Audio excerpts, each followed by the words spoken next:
nitahubiri Injili, nishuhudie Yesu alivyonikomboa.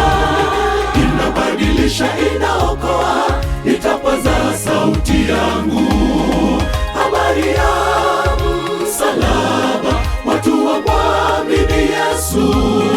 Sioni haya kuhubiri habari njema, watu wajue Injili ni nguvu ya Mungu iokoayo, nao waje waokolewe. Zamani nilikuwa mtumwa wa dhambi, Injili imenibadilisha.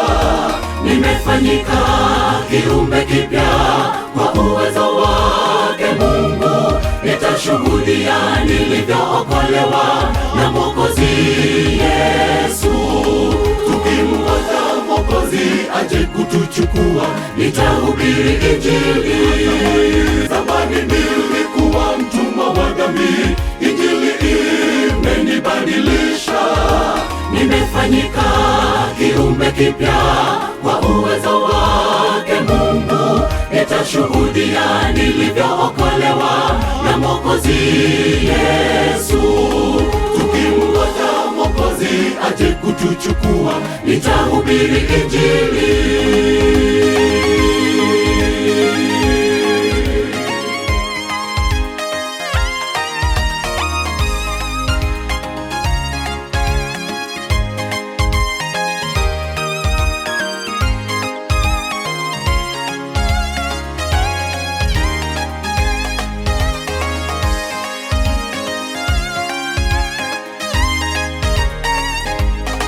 Injili ilimbadilisha Sauli, ambaye awali alilitesa kanisa.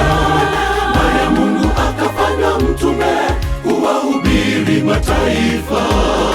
Injili ina uwezo, ilimbadilisha Petro, ambaye alikuwa mvuvi wa samaki, kabadilishwa, hatimaye akafanywa mvuvi wa watu, kulichunga kundi la Bwana.